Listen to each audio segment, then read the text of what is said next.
Just as the real-world pros will do this weekend, drivers roar into a familiar sight to duel in one of the biggest events of the year in North Carolina. And a substantial purse is always on the line here, 100 laps, $4,000 to take home the checkers in the series' first visit to the home of NASCAR. Welcome to the 2023 eRacing Association Omega Cup Summer Bowl, live on Podium Esports from the virtual Charlotte Motor Speedway in Concord, North Carolina. Glad to have you along for the ride. I'm Devin Henry, alongside Joey Atterbury and Tatiana Noel. Our producer this evening is Ryan Bauer, using cameras provided by Dougie Beard, as we come to such a sight that everyone in the NASCAR community knows oh so well over these many, many years of competition, and of course the upcoming World 600 in the real world. Charlotte Motor Speedway is used to some spectacular finishes, spectacular racing, and not to mention, especially once those tires wear out, you can get some definite different grooves racing here. We have some pros in the contest. We have other drivers as well who are very good inside the sim, because we had 83 drivers qualify, attempt to qualify for the race. 50 of them are in the server tonight. We will cut them down to 40 here to determine our drivers. But Joey, first and foremost, when we come to a track like Charlotte, we talk about cookie cutter intermediates all the time in the world of stock car racing, but all of them have their own special character. What are the characters here that you like to see at Charlotte? Well, something that's identifiable about Charlotte is the narrow grooves here. Yes, it is a mile and a half. Yes, it is a quad oval. I mean, it's littered throughout the NASCAR schedule, but it really is a narrow racetrack. It's a high-speed mile and a half, and specifically getting into turn one, you got to be careful. It kind of falls off as you enter turn one there, so you got to be on the balance with the race car the whole time. And like you mentioned, we might see multiple grooves as the tires wear out, or we might see that low lane prevail. And how close can you just paint that line down there? And we are very happy to be joined for the very first time by Tatiana Noel, and you get the opportunity to come into this NASCAR stock car booth. Thank you for being with us. Thank you for being with ERA. But your expectations, what are you thinking that you're going to see tonight that you're going to enjoy out on the track? I'm hoping to see a whole lot of green flag racing. I know that's not easy at the smaller tracks, but I trust this field. I know they can do it.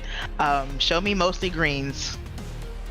And here's what we're going to do. We got to look into the purses, because $4,000 to win, that's a hefty payday. Whenever you put money in front of anybody, the intensity will rise. Now, first through fifth do get paid, but from $4,000 to $500 first to second, $250 for third, $150 for fourth, $100 for fifth. We're paying out $5,000, in total. Over $50,000 has been awarded since eRacer began. This is the 11th race here for the eRacing Association for their season bowls, if you will. But Joey, when you put money like $4,000 in front of an iRacer, or I don't know, I think any real racer wants to go and win a purse, right? So what kind of intensity do you expect tonight for only 100 laps, 150 miles, to take home $4,000? I think track position is going to be incredibly important. I think the elbows are definitely going to come out. And most importantly, when are we going to start seeing those big movers? You know, there might be some qualifiers a little bit further back in the field that have good race pace. And when do they start moving forward? But like you mentioned it, with $4,000 on the line, I'm expecting no friends to be made out there when the checker flag flies. And Tatiana, you've been a part of ERA for quite a while. You've been involved in different pieces of what they do. Why come into this stock car world now? I know Jesse Iwuji and Emmett Smith are so involved with everything that goes on with the team and whatnot, but what are kind of your thoughts on coming into this booth for the first time and watching some of this virtual stock car racing? Well, I will say I got pretty lucky that Jesse's not available. I know this is a three-person booth, so happy to slide into the seat and keep it warm for him, or take it. I'm looking forward to just seeing a whole different kind of racing. The cooperation that's necessary in oval racing is fascinating to me. It's not something that really exists very much in road racing, or at least not to the extent that it does. The different format as far as how yellows are handled, the fact that you get a quick repair on your car, at least one, those are all things that are new to me, and I love the way that it changes the racing from what I've normally seen. And we will dig even deeper into the components of this race, such as the fast repair, the tire situation, so on and so forth. But when you look at former winners, again, $4,000 to win. It's been that way since our first race back on December 16th, 2020 at the Nashville Fairgrounds. Since then, we've had a number of different winners. Some of them are pros in the NASCAR iRacing Coca-Cola series. Others, they're just kind of guys who come out here. They're good in the sim. They practice, they put in their time, and they come out and they compete at the highest level here in ERA. We will talk with Michael Guest here momentarily, our defending winner of the ERA races back in February when he won the Spring Bowl in Daytona. But more than that will be in this race. Almost all of our former winners here in these ERA Omega Cups will be in this race here at Charlotte. But this is very different, Joey, than what we've traditionally seen, because we talk about in the beginning of the show all these different cookie cutter mile and a halves. You look up and down our past schedule. This is the first time we have an intermediate in 11 races. Yeah, previously Daytona, Talladega, Irwindale, Road America, Daytona. Yeah, you got to go way, way back, years before you even find a mile and a half. So it is new in terms of what the competitors are going to be seeing here tonight. But at the same time, they are very familiar with Charlotte. It is in NASCAR's backyard, literally. You can probably throw a baseball and hit some race trailers from this track. And this is the home of NASCAR. It doesn't matter whether we are in the real world when we race this weekend during Memorial Day weekend, or whether we also just come into the racing world. So many of these guys have some sort of emphasis in the NASCAR world, whether it be teams, this, that, everything, or just the desire to be in Charlotte and within the world of NASCAR. We teased it a little bit earlier. We will bring in our former $4,000 winner from February. Michael Guest joins us now here on Podium Esports. First and foremost, what did he do with the $4,000? Oh, that's still in the bank, man. So when you get to go to a race like Daytona, I mean, we have so many different races on the iRacing platform that mean so much that time of year in February to go out and win at Daytona. Not all of them pay $4,000 though, and I know that you've been trying your hand at it for a little bit, not just that was your first time or anything. So what was it like going out there, going to Daytona in a big race like that, and taking home that $4,000? What did that mean? Yeah, that was still crazy. I still can't describe it. That was still the biggest win that I've had on here, in my belief. Just a huge race, and I mean, I'm really happy that Jesse and everyone involved in this puts these events on. There's not many like this on the service, so it's definitely a fun thing to be a part of. You're on a pretty solid list there with Parker Retzlaff, Vicente Salas, Garrett Conrath, Garrett Maines, Bobby Zelensky, Donovan Strauss, all former winners here in ERA. And now we come to Charlotte. We just mentioned this is the first time. This is race number 11 since we began doing the Omega Cups. First time that we are on a mile and a half. What are the keys to tonight's race with even a lot of guys that you typically don't race against? You don't really know that well. What are the keys to land in victory lane here at Charlotte? Biggest thing is going to be 100% the clean air. It's a very tight setup tonight. It's going to be hard to race for the lead. We're all going to be trying hard to get it early on, because once we get 10-20 laps into the run, I believe the leaders got it. So it's just going to be all about track position. Got to make sure we keep ourselves up front and anticipate the caution. Vicente Salas, the only driver to go back-to-back in Omega Cups. It happened on May 12th, 2021 and September 22nd. What would $8,000 in 2 races mean to you? Double the fun. Michael, appreciate you, buddy. Best of luck here tonight in our Summer Bowl. We'll see you on the track out here in Charlotte. All right, thank you. Michael Guest, our defending Omega Cup winner back in Spring Bowl at Daytona, the big granddaddy of them all. Everyone wants to win at Daytona. It doesn't really matter what the series is, real life, sim world, whatever you got. And then when 4K is on top of that, Joey, you got to enjoy the month of February as a stock car driver. You're right. Daytona is something special, no matter if you're an oval racer, road racer.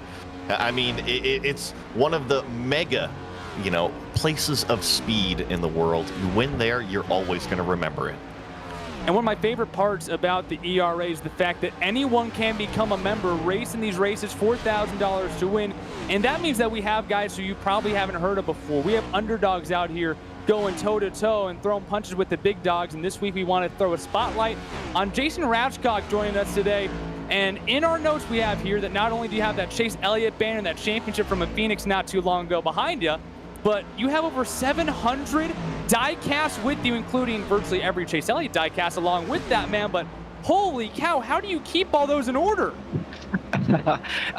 One massive Google spreadsheet is how I keep track of all those cars. And now you are not some sort of old soul either, though. You are like a lot of guys in here at a pretty young age, but you've also been playing piano for 2 decades. You play on your church's worship team. Can you kind of take me first into the world of music for you in your world of worship and how you got into your piano playing for now 2 decades, and also how you got into the world of racing? What made you fall in love with the sport? Yeah, so the music started by my parents encouraged me to, they wanted me to take learn a musical instrument. So my aunt taught me. I was classically trained for about 8-9 years. Then I'm like, I don't want to practice anymore. I liked the worship stuff. My dad had us join a worship team with my family, so I get to play with my siblings, and I fell in love with the worship and been playing on worship teams for about 12 years now. So that's how I got involved with worship, and it's awesome to use that skill to glorify God on Sundays. And then I got into racing.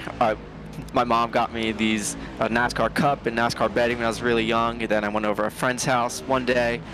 I saw a race going on in Sonoma in 2008, and I saw the 18. I'm like, hey, that's Bobby Labonte. And they're like, no, that's Kyle Busch. It's from an old video game, so that got me interested to figure out who the updated drivers were, and just followed NASCAR ever since and joined iRacing during the pandemic. And now here you are with the chance to win $4,000 with this race here at Charlotte. First of all, what does it mean to you to be able to be a part of this group right here and just have that chance at $4,000? And secondly, what's it going to take to go and cash that in? It's definitely an honor, especially seeing some of the names in here: Garrett Maines, Casey Kerwin, Malik Gray. Just to be in a race with them is always a pleasure. So much you can learn from them. So I'm just going to take this race, kind of learn from them, try to be sort of in the mix at the end. I don't know if I can compete against those guys, but I just want to be there at the end in case something happens. That's all I can ask for. Well, Jason, glad to have you here. Hopefully you can raise a trophy just like your boy Chase Elliott did a couple years ago in Phoenix. Best of luck tonight. Best of luck at that $4,000. Thank you. Coming up, we'll take a deeper look into tonight's race and drop the green flag. Thank you for watching the ERA Omega Cup SummerBowl pre-race show live on Podium Esports.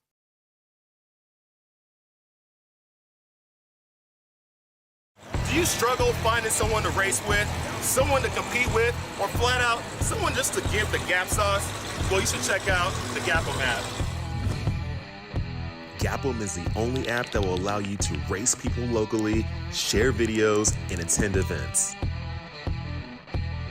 And after you race, you can actually take your racing video and post it in the Gap'em Postum section so the whole world can see. Not a racer, you can always head to our Gap'em app crew mode section where you and some friends can continue to meet up, go to car meets, go to car events, car shows, anything that has nothing to do with going to the racetrack. Gap'em is a one-stop shop for the car world. Looks like I just got a match on the Gap'em app. Time to serve someone some Gapple beans. Ready, set, Gap'em.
Glad to have you along for the ride in the 2023 Omega Cup Summer Bowl live on Podium Esports, the 11th iRacing event put on by ERA and the first ever at the home of NASCAR at Charlotte Motor Speedway. Devin Henry, Joey Atterbury, Tatiana Noel along with you, Ryan Bauer pushing all the buttons with cameras by Dougie Beard. And Joey, so many people watching already know this track so well, but take us a little bit deeper into what is Charlotte Motor Speedway. Yeah, we are here in Concord, North Carolina, right next door to Charlotte. 24 degrees banked in the corners, 5 degrees on the straightaways. And something to notice, definitely very, very narrow around this racetrack. Got that quad oval, not the tri-oval, but the quad oval here at Charlotte. Curious to see what lanes of racing, if we're going to get them all the way down on the low lane. And the other thing we haven't mentioned yet is the drafting games and the side drafting that is played here at Charlotte. I'm sure we will see plenty of it. And we are in these next-gen cars, so we definitely are going to see that. And on top of that, Joey, let's take a look at our race analysis. $4 grand to win, but hey, how about $5 grand in total given out tonight? It's a whole lot of cash that's going to be given out to these racers in the top 5. But first, everybody's got to complete those 100 laps, also 150 miles known around this place. One fast repair is available in case those drivers do get a little bit of contact, but kind of think of that more as a lifesaver. You don't want to burn that up too early. You want to keep it in the bank there. Everybody is on a fixed setup tonight, so all of the equipment is the same. It's up to the driver to maximize the speed on the racetrack. And then also one thing to note here, 3 green-white-checkered attempts if we need them at the end of this thing. Well, it's time to get these cars out on the track. The home of NASCAR, the home of the World 600 and the real world coming up later on this weekend. It's time to listen, though, to our national anthem performed by Emerlyn Williams.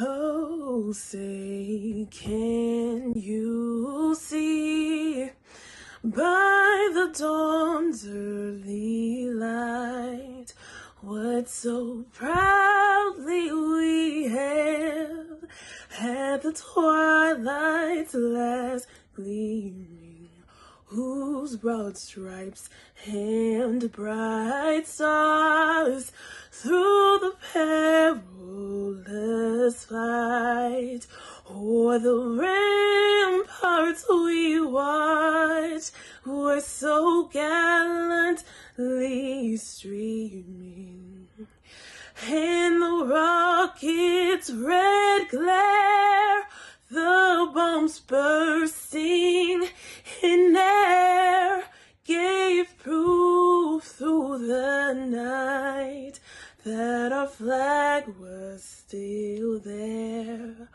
Oh, say, does that star-spangled banner yet wave o'er the land of the free and the home of the brave?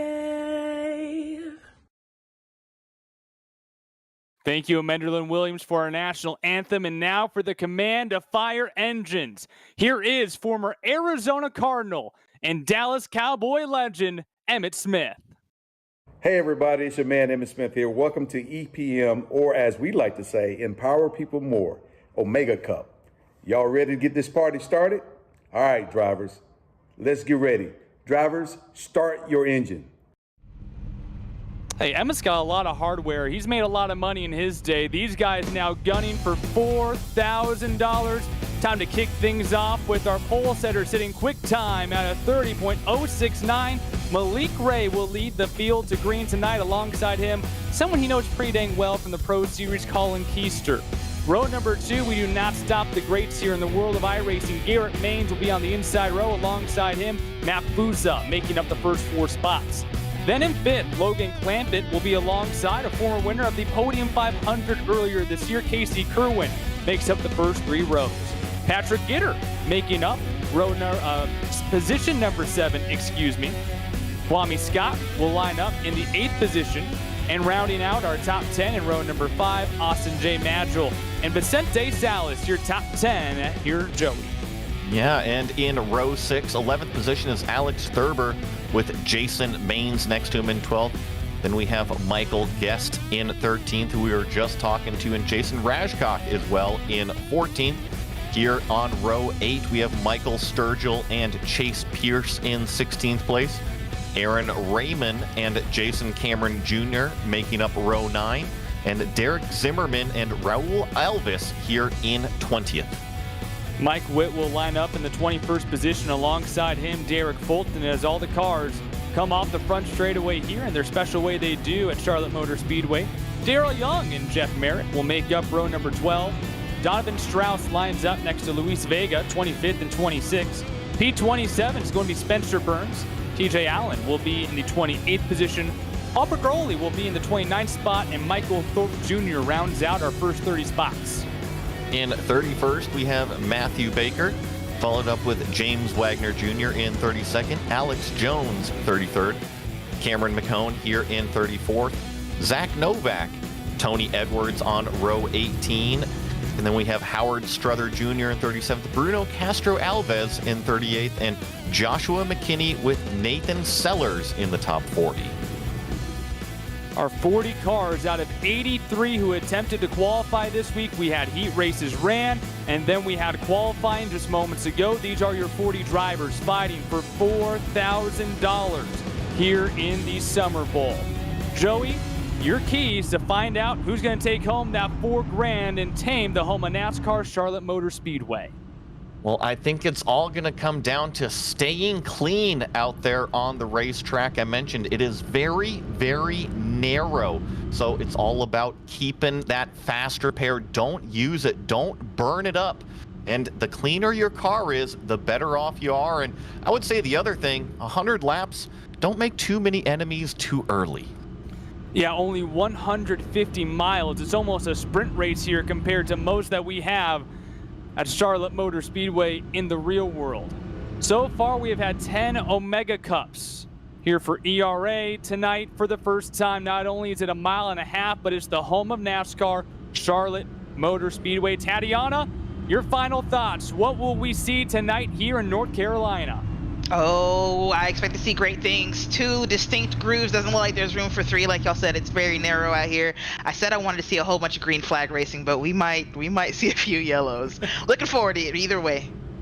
And remember, anybody can race here in this Omega Cup, and during our 4 season bowls throughout the year, you can join at eragaming.gg/membership and take part in this $5,000 prize pool that happens 4 times a year here, the ERA Omega Cup. Drivers are prepared. They know this track goes so well. It means so much to the world of stock car racing in the United States of America. And tonight, it's worth $4,000 to win. The iRacing Pace Sedan, ready to make that hard left turn onto pit road and unwind 40 engines at the home of NASCAR for the first time here in ERA. 4K, 100 laps, 150 miles. Who will take home the paycheck tonight for the first time in Charlotte? We are underway for the ERA Omega Cup Summer Bowl.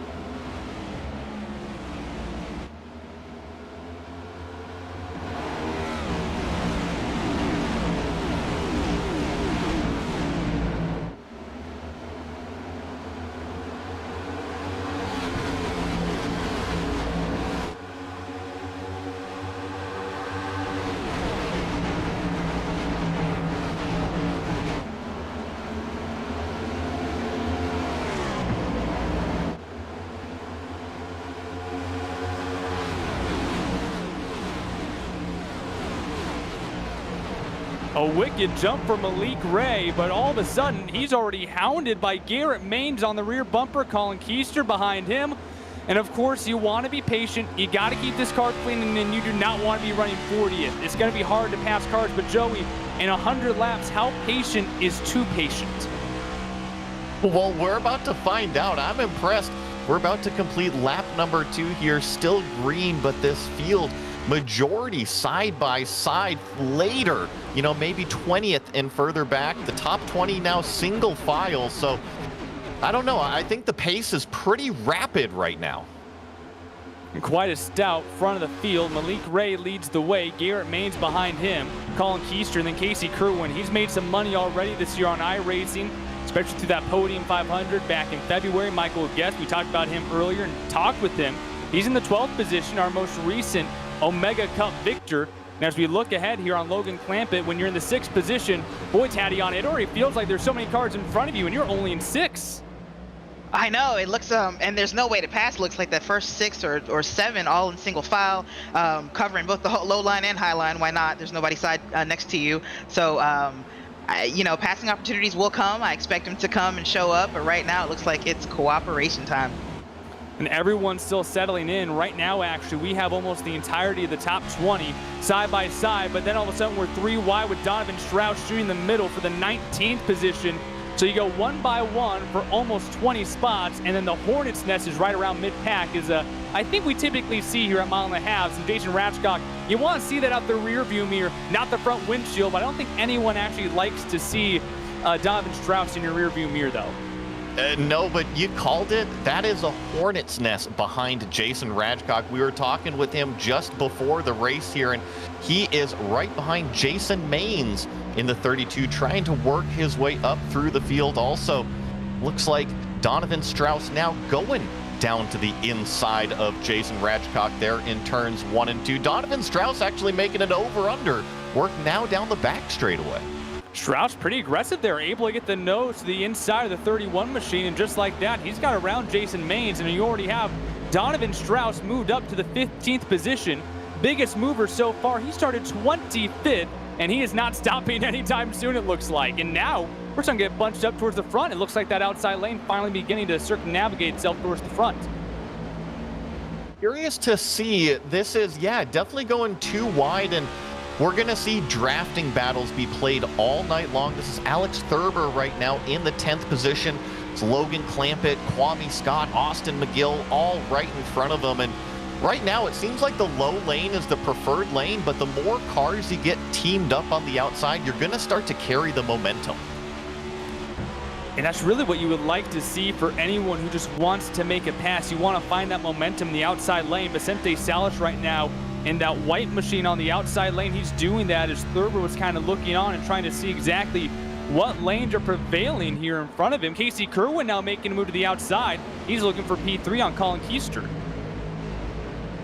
Carrying that top speed around turns 3 and 4, that number 95 making the high lane work. You called it. Casey Kerwin going to be side-by-side entering turn 1 with Colin Keister, and he's got the help of 3 cars right behind him, the 95 on the charge. And someone gave a shout-out to Garrett Maines in P2 to scoot up the track a little bit, but Malik Ray floated up, slammed the door a little bit, and just like that, Casey Kerwin has reeled in the rear bumper of Garrett Maines, and he's still getting pressure from Vicente Salas. But how about this? The first non-pro in this race, Austin Maggill right now has slid himself into the 5th position.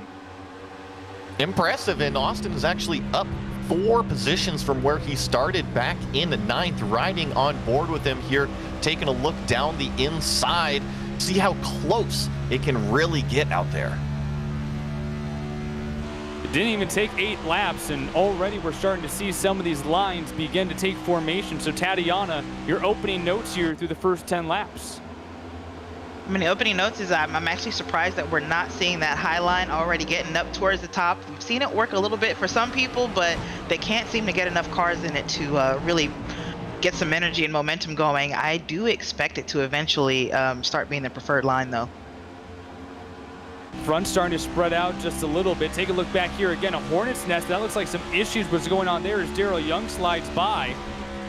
Looked like that was Jason Ratchcock, our spotlight driver of the night, got caught up in something down the back straightaway, and he's plummeted down to 25th, and that's not going to be the last time that I think we see cars either getting together or getting a close save off the wall. Once these tires start to fall off, these cars can really become a different scenario, because as Garrett Maines talked about at the top of the show, or Michael Guest, excuse me, it's a really tight setup, but once you get these tires hot, once they get wear in them, they can really flip around on you setup-wise. I'm really happy that you brought that up, because we haven't talked about tires very much. And actually, to Tatiana's point about the high lane coming in, it could be saving tires and being up there in that high groove takes up more tire, and that's not what these racers want to do. Traditionally, the lower groove burns up less of the tire, so you're actually saving it more for the end of your stint. On board with the Sunoco 75 of Zach Novak, right now sitting in that 10th position, battling with Alex Thurber for the final spot inside the top 10.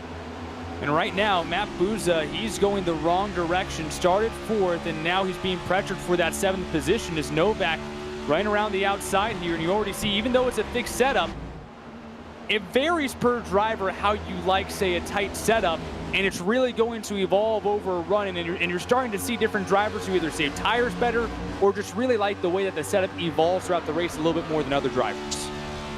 Every driver has a different feel of what they want out of their race car, and when you put them on a fixed setup, you're right. Some drivers prefer how it feels. Some drivers aren't going to agree with the car setup underneath you, but the one thing that is constant and even is it's the same for everybody. I believe that's a Casey Kane door panel there with the number 5 machine. Is currently with the number 5 machine in the race as well, and you can kind of listen in right now to Matthew Baker and the way that they're shifting right now. He's making a move here on the inside lane on Paul Bergatti for the 24th position, and this is something that with this next-gen car, oh, again, a tight racing here off of turn number 4, and we've seen this in the real world, we've seen it in the sim world, learning especially with these fixed setups. What gear do you want to be in to get maximum power while also not burning up those rear tires? It's funny because we used to just have the 4 gears. You put it in the top gear and that's that. And now you got a few more to choose from. Well, you think, hey, it should be easier, right? You just got more options, but sometimes it can be in between, and you're right. Sometimes you use the gears to actually help the car and the vehicle dynamics of what it needs to do. Do you need more front end bite? Do you need it to be a little bit tighter? And sometimes a taller or shorter gear might help you do that. Peaking for 3 wide, Kwame Scott was looking to shoot the middle, got a little bit out of shape, and that's going to force the 75 of Zach Novak to back up a little bit. I think Scott actually might got on the wall a little bit too down the back straightaway. But for now, Casey Kerwin, he slithered his way into 3rd, but Vicente Salas has now moved himself into the 2nd position. The only back-to-back winner in Omega Cup history came back in 2021. It started here at the SummerBowl at Circuit of the Americas, and then also won the Fall Bowl at Bristol a few months later. Right now, he's trying to find a way to pass Malik Ray because everyone right now is pacing themselves off that 7 car. Yeah, there's been one thing that's been constant out front, and that has been that 7 car of Malik Ray just leading the field. And look at how much it's really picked up, though. 2nd through 10th, it's always been single file, but now we're seeing multiple lines form down this quad oval straightaway, and I think the temperature is starting to rise. Keister to the inside of Kerwin. Garrett Main just trying to forcefully get himself back into a podium position, but he has a brick wall in front of him. And right now, Casey Kerwin, all race long, he has not been shy when it comes to giving some bumps down the straightaway. Gets a shot in the rear to Vicente Salas as they continue to trail behind that 7 car. And now Main's game back around Keister in that 42 car. He's got that Wendy Goodies bag on there, and he wants to get himself a bag of $4,000 tonight. 19 laps down and only 100 laps in this race. A little bit of a push there out of Keister, but really nothing you can do behind them as they're almost 3 wide in the rear there. And take a look at what has happened here towards the middle of the pack. You're right along with the number 19 machine. We have a breakaway here almost straight down the middle of the pack here. Nathan Sellers on board off the top of his machine, and you have that massive gap there. You never like to see that as a driver because that means those guys in front of you, especially on a long run, they might be gone sooner rather than later. Yeah, it might be time to call up that crew chief and say, hey, what are our strategy options when it comes to the fuel window, the tires that we got laying on pit wall, and when do you think we might see a yellow out there?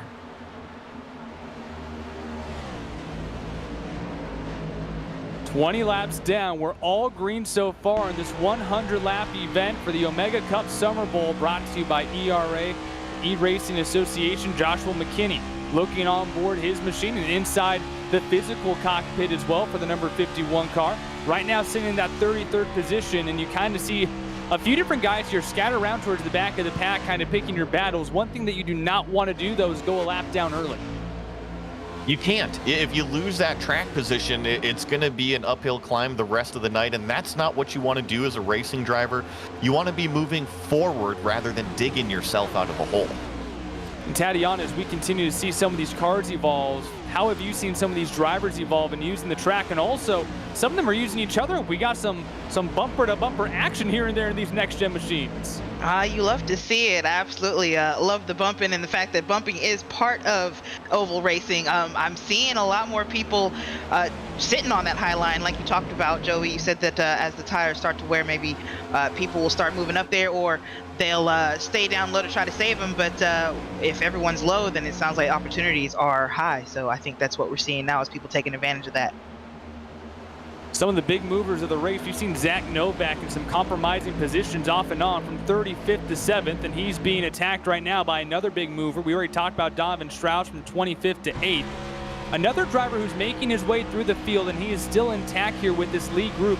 Spencer Burns started 27th, and now he rides in the 12th position in the white and pink 06 machine. He got around Michael Guess, Austin Magil, who have kind of been hovering around the top 10, but now Burns seems to have something underneath the hood there to continue moving his trek forward. Well, and he's part of this front group. You might think, oh, well, 12th place, but no, you look just up the road. He is right here with the leader. So Spencer Burns not even up 15 positions. I don't think he's done quite yet in this 06. And how about the car in front of him? You see that kind of bumblebee machine up in front. I can't tell if it's a throwback. Oh, one car in the wall here. That's going to be Zach Novak, our biggest mover of the race. He got punted up out of turn number 4 into the outside wall. Unfortunate for Zach Novak in the 75. He was running up there, had a good race run, and we were riding on board with him not too long ago. And I guess the one good thing is you do have a fast repair, but it seems like the car isn't too banged up as we get a shot of the replay. I thought he got punted, but watch the car just get out of shape. The blue Sunoco machine trying to keep it off the wall. He almost got the 97 machine, a Matt Busa, before he came back into the wall. And with the toe links on these cars, with the steering on these cars, you really got to be concerned with what kind of damage that might put on this machine here only a quarter of the way through the race. Yeah, there's going to be a pit stop, and hopefully it's not too much damage, that he can get it fixed there. Or if it's a yellow flag, gives him a little bit of a larger opportunity if there is damage to get that fixed, or just use that fast repair altogether. But Devin, I want to point something out here. This battle between Malik Ray and Vicente Salas has been unbelievable. It has been a total chess game the last 10 laps. Salas has been massively meticulous here in the past many laps. You see Malik Ray trying to keep him off the bottom lane, trying to fend him away. Salas just continues to run a slightly different line than your leader, Malik Ray, on board here with Casey Kerwin, as he's just kind of watching, because behind him, little bit of a gap to Garrett Maines. Nothing too fancy, but Maines right now is still under attack from Matt Busa. So the top 5 right now, varying spots on the track, but Matt Busa by far is going much higher than anyone else inside the top 10 through 1 and 2, and he might grab a spot through this. Got to the right rear quarter panel of Maines and moved the 97 up to 4th. Now, I'm going to get a little technical here. That's how most of these passes are being made. Maybe a high line entry into turn 1, and then you really carry and narrow it down off of turn 2, provide some tremendous straightaway speed. But that's what Vicente Salas has been trying to do to our leader, Malik Ray. But Malik is just able to carry such a wide arcing line into turn 1. He really fends it off. Like I said, a major chess game between these front 3. And you see Malik Ray essentially showing his cards down the back straightaway. He's done that for a number of consecutive laps now. And so you got to wonder, if you're Vicente Salas, what kind of notes have you been taking when you see Malik kind of get back up because you want to take a nice wide arc into the corner?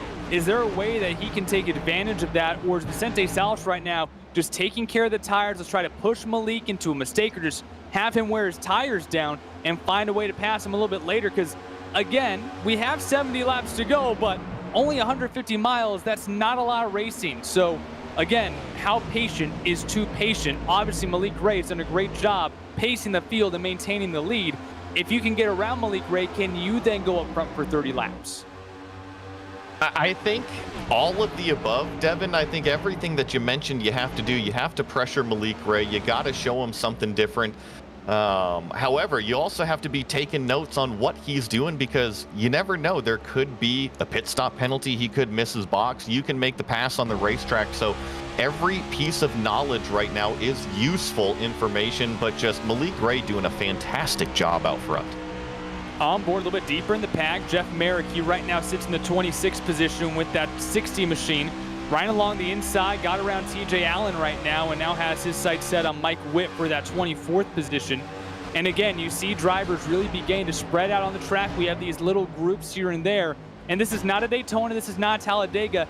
You don't necessarily want to pit with other cars because that might get a little bit messy on pit road as now Kerwin's forced to the outside here. As the 97 machine of Matt Booza got the nose to the inside, and again, Casey Kerwin is not afraid to get onto the rear bumper. Vicente Salas gets a shot. He now battles for the lead and has a nose in front of Malik Ray. For the first time tonight, someone's battling for the lead. Salas almost leans on the door of Ray. And coming off of turn number 2, Malik still able to maintain the lead. And now a shot from Kerwin trying to squeeze between him and the wall. Ray gives it to Kerwin, and now it's a shot at the lead here through 3 and 4. I was really surprised Kerwin squeezed between himself and the wall, and also here comes Matt Booza trying to get alongside Vicente Salas. This looks like pace laps, 2x2 up front. Wow. Malik Ray on the inside, Kerwin on the outside. Booza and Salas behind them. Off of turn number 2, Kachow put the 95 up front. Casey Kerwin can't quite get rid of the side draft though from Malik Ray, and this is bringing everybody behind them into the mix here with 35 laps in. Well, this is exactly what Malik Ray didn't want, is the all of a sudden cars to his outside. And look at this, Matt Booza even showing the nose, potentially trying to take it 3 wide into turn 1. But one thing has stayed constant, Malik Ray is not giving up the lead easy. And these guys are all comfortable racing against one another as Kerwin slams the door on Malik Ray. Into turn 3, Ray's almost going to get off his bumper. It didn't give him too much. There's a 3 wide behind. I believe that's Logan Clampett in there, Colin Keister, Donovan Strauss, all going 3 wide through turns 3 and 4. Your top 9 drivers right now in this main pack, they are all eNASCAR Coca-Cola iRacing Series professionals here on the sim, and they're all going toe-to-toe and blow for blow here on lap 37. Donovan Strauss making it 3 wide down low that whole lap. Look at him move up the field. We were talking about big movers. I know Zach Novak is on his way back up, but Donovan up 19. Started 25th. He now gets around the number 42 machine. He's now slid his way into the 6th position. Might get some more here as Maines is trying to give some air support and gets into the wall, trying to push Vicente Salas a little bit. Doesn't lose too much time though as Salas pinches the 97 of Booza in turn number 2. And how about while all this is happening, Casey Kerwin has now accumulated, I think, the largest lead of the afternoon. He has over a 3/10 of a second gap over Ray. You took the words right out of my mouth. I'm really impressed that the 95 has been able to pull out such a big gap. And also Malik Ray pulling it out over what is now the battle for 3rd place with, 6 cars fighting over it? Yeah, you know, we talked to Michael Guest before the show, and he was kind of hovering around the 12th position. Now he's in this mix here for everyone battling from 3rd on to 8th, actually making 9th with Logan Clampett in the mix. So they're 2x2, 3 rows deep. You have your battle box on the bottom right-hand corner of your screen. Booza in that blue 97, sliding up and almost into the white number 41 of Salas. Strauss on the inside behind them with Maines, followed up by Michael Guest, Colin Keister, and Logan Clampett. They then have a 3/10 of a second gap back to 10th place Patrick Gitter. I saw a car down on the apron right there, but I think he was just coming off of pit road. Oh, looks like Matt Booza got loose coming off of turn 2. Had to check up, and you see all the cars training right by him. Big checkup, and just like that, Donovan Strauss said, hey, I got to go, dude. Gave him a little shot and then moved around him, gained a couple of spots, moved the 33, or the 51, excuse me, up to the 5th position. And Tatiana already here on lap number 41, we see vastly different racing than what we saw here in the first 10 laps, which were actually pretty good racing in that time too. Absolutely, it changed completely. Kerwin and Malik Ray just basically liberated themselves from the pack. Of course, that means the pack can come for them anytime once they start actually working together. That little bobble from, was it Strauss? No, it wasn't Strauss, it was Booza. The little bobble didn't help, but it's almost a whole different race up front here, which is, oh, it's so exciting. Kwame Scott has now shuffled his way inside the top 10, and he's also gaining on the rear bumper of Matt Busa, who got shuffled from 3rd all the way back to the 9th position now. As you alluded to, Tatiana, Casey Kerwin and Malik Ray have checked out of Concord, and they're already into Charlotte because the rest of the field is starting to lose the bumper of that number 7 machine. They're now almost a second behind Malik Ray. And they're 3 wide coming off of turn 4. Donovan Strauss still on that bottom lane, but it's the middle groove. Michael Guest making it work, and he's got a big push in the form of Logan Clamp, and now we're in the wall. Maines gets into Clampett. They go into the outside wall on our first caution of the night. Also getting into this one, the 21 machine, and just like that, we have our first caution here in Charlotte on lap number 43. It was brewing for a while there, and we were 3 wide coming off of turn number 4. Donovan Strauss on the bottom, Logan Clampett, I believe, in the middle, and it just all unfolds here in turn 1. Runs out of real estate. They get into each other, and just like that, oh man, the 21 car, I believe that might have been Kwame Scott. No, I believe that was Patrick Gitter in the 21 car. I was wondering, it felt like that middle groove didn't really exist, so people were trying to make it work, and it was only going to work for so long, it sounds like. Looks like, rather. A game of inches. Yeah. And that's a tough one, too, because just how the shape of the quad oval is, you're naturally tracking out. You know there's a car out there, and it's just how much room can you give before you get clear, and he wasn't clear enough. That's right. One more look at it, and just a little bit of room there, and everything falls apart. Not able to get to it. I believe that was Patrick Gitter in the 21, just an innocent bystander there. Gets doored in 3-car incident on lap number 41, our first caution here of the Omega Cup Summer Bowl, brought to you by ERA, and everyone looking for some fresh Goodyear rubber here down pit road. Made it almost halfway. Almost, you're right. But this is an opportunity to come down, put some fuel in the car, get brand new sticker tires out there. We weren't seeing too much of a fall off, but it was about 3/4 of a second, so definitely going to be worth something. Ready for the race off of pit road. Casey Kerwin came in P1.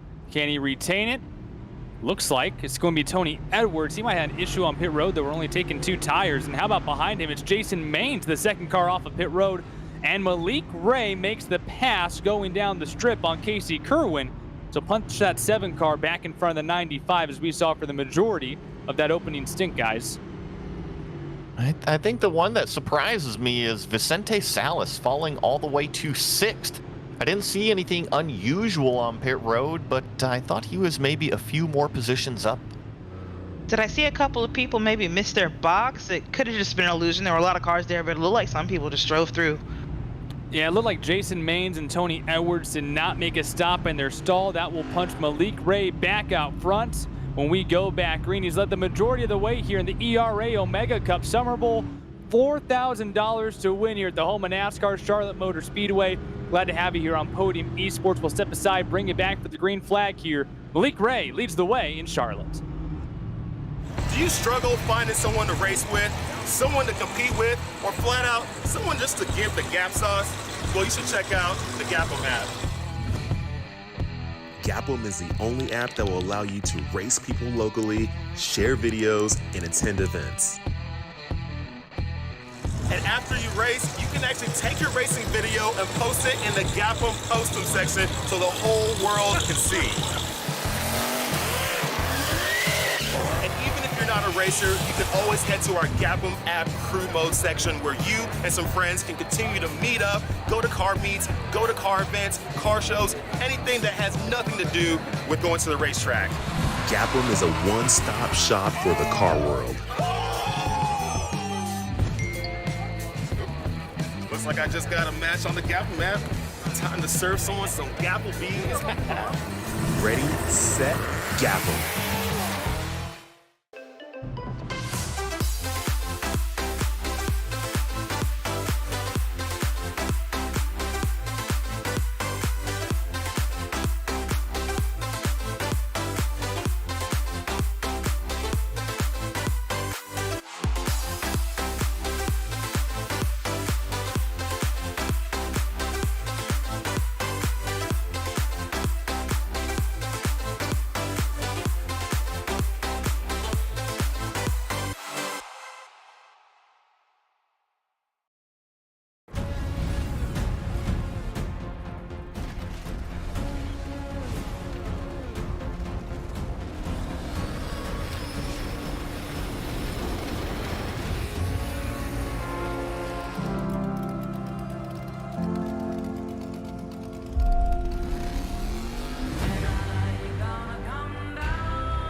83 drivers attempted to make the race. We cut it down to 50, and in qualifying just before the event, we brought it down to 40 drivers fighting for $4,000. Overall, a $5,000 payday inside the top 5 of this ERA Omega Cup Summer Bowl live on Podium Esports. Glad to have you along for the ride. Joey Atterbury on the call alongside me, Devin Henry, and Tatiana Noel.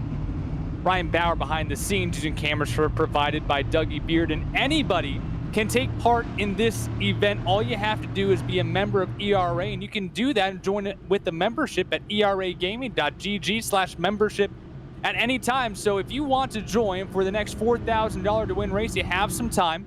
In September will be our Fall Bowl at Martinsville, and we will close out the 2023 calendar year at the home of the NASCAR Championship, Phoenix Raceway, in December. Stay tuned for official dates coming up for that, and be sure to sign up to take part in that at eragaming.gg/membership. 41 laps of green flag action, and now almost at exactly the halfway point, we kick off our first restart of the day. Malik Ray will lead them to the green flag after winning the race off of pit road. Casey Kerwin to his outside. Vicente Salas will line up in third with Michael Guest in fourth.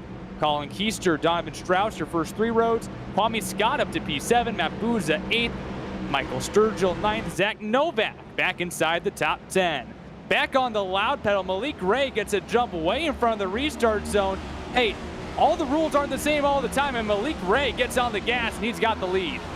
I think he had a huge jump and brought along the 45 of Michael Guest, but Casey Kerwin trying to hang it around the outside. Now he's going to get help from Vicente Salas, and I would say the car that got lost in that one was Donovan Strauss down low.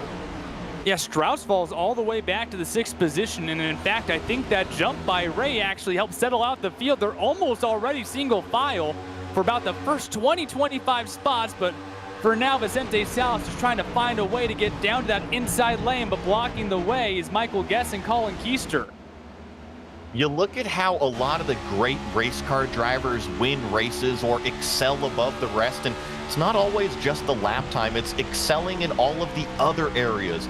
Pit stop cycles, restarts, and Malik Ray killed it on that restart.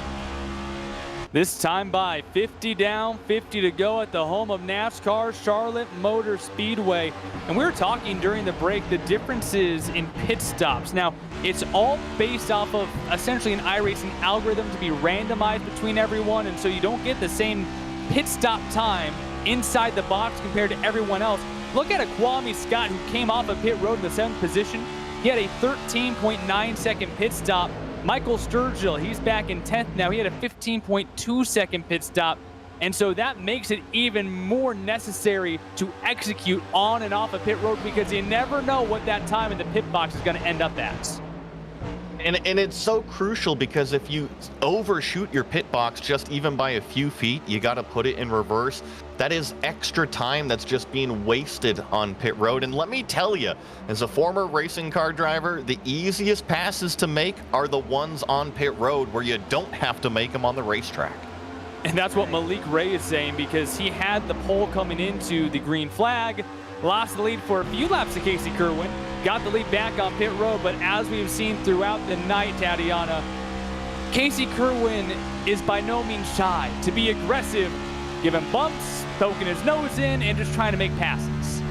Oh, not at all. Like, it's not even been a quiet race for him. Even when he was racing up front with Malik Ray, it's been bumping, not running, but you know, it's he's been tapping people. I actually had a question for y'all. In general, do you think that everyone's good on fuel? Do you think maybe people strategize for more yellows than we got in that first half? And do you think maybe they changed it for the second half, but maybe they're wrong? And that's a good question, Joey, because me personally, when I think that maybe cautions are going to breed cautions in a certain race, that tells me I need to use my tires right now. I'm going to get the most out of this set before everyone goes back onto pit road and gets new ones. And so that can definitely change your strategy when you're on track right now. Maybe a guy like Matt Booza trying to use that third lane to make some passes. I agree with you, and to talk about that a little bit, I think the biggest unknown factor is I don't have the actual fuel window of how far these cars can run on a true green flag stint. Now, we made it almost 40 laps there.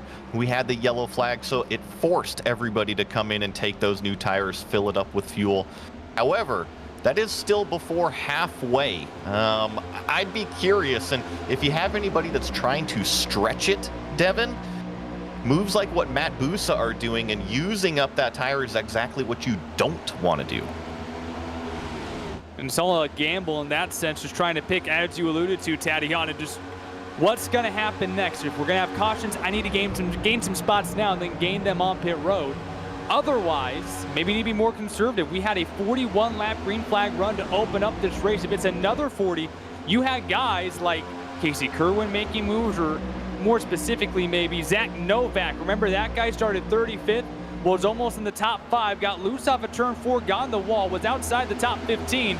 Well, that's Sunoco number 75 is already back into P7. Well, and to talk more, I just got some more data.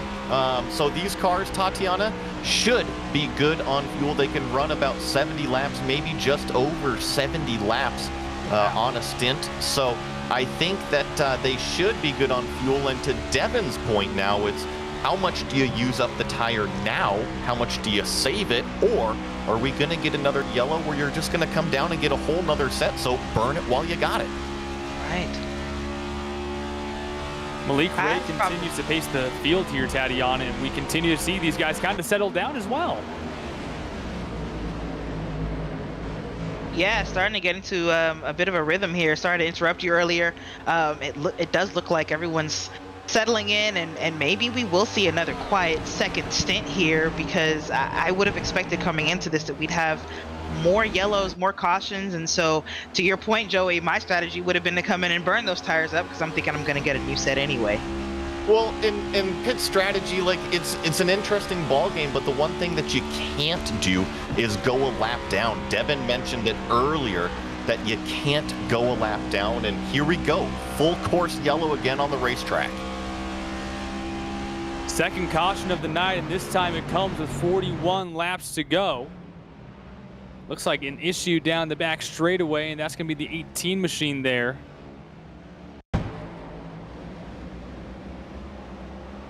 Troubles as he comes off the top side here. And just a little tap, a little disagreement on who's where down the back straightaway, it looks like. Tony Edwards and Matthew Baker getting together. See what happens coming off of the turn 2 here. See Matthew Baker on the low lane, and that's a tough one too. I think that Matthew Baker might have thought that the car up top was going to go all the way up towards the wall, but he doesn't have to go up there. I think just a little bit of miscommunication between those two. And boy, oh, how about this? We're going to just go straight back. We want fresh rubber here. We've only been on these tires for like 10 laps. I want new ones. Well, hey, 15 lap stint right there, including the caution. Devin, you've done enough real-world motorsports. Trust me, if you got an unlimited tire budget, and they don't you cost might anything. as well use them. Everyone coming down, no strategy here. No pit strategy, right? I want tires.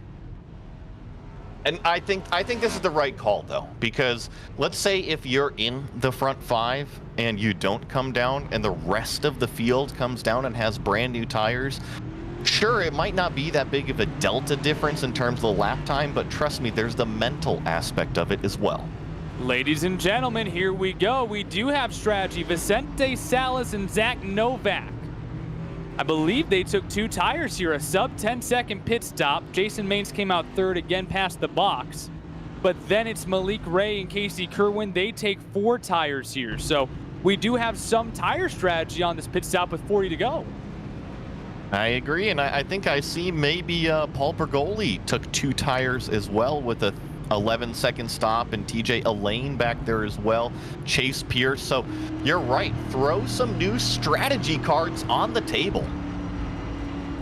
So that might just shake things up a little bit here as we continue on here with 40 laps to go in our ERA Omega Cup Summer Bowl live on Podium Esports. And this is all coming down to the checkered flag and a chance at $4,000. Michael Guest was the last one to take home that $4K back in February at Daytona. And right now, Michael, you've kind of been around that 10th position. Right now, you're going to come to the restart in the 10th spot as well. You've been around 5th, you've been around 13th, but at the very least, you've been consistent so far, right? Yeah, luckily the setup didn't get too tight like I thought it was going to, so it helped us race a lot towards the end of that run, and tires actually played a pretty big factor. So I tried to save this last run, but it didn't work out for me. We got that caution, so I'm expecting everybody to just go for broke here. I think everybody's on the train now. We might keep getting cautions, so tire saving might not be the big thing anymore. So we'll see what happens here, especially with these guys that took 2 and stayed out.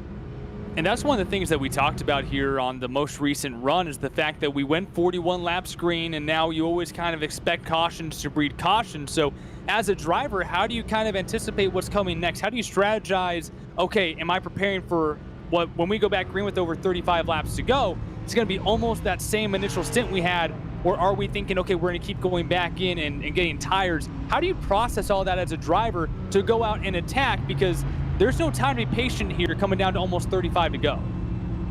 Yeah, it's definitely hard to make that decision to lose your track position and fall back. Just knowing how Charlotte is, it's about the most harsh track on the tires, so I decided to take that risk. A lot of people didn't. They went to the front. Honestly, we'll probably see the same thing here. There'll be a couple people that try to save and try to win it at the end. But it's all just a big gamble. You gotta get lucky with what you choose. And before we let you go, Michael, you've passed some cars that passed you. What are some of the notes that you've taken here through these first 62 laps? The high side is a very good place to be when it comes to passing. It is hard to pass on the bottom unless you've got some friends pushing you. So I'm expecting, especially once we get towards the end here, for there to be if anything, just a train up high. You don't want to be on the low side, and we'll see how it happens.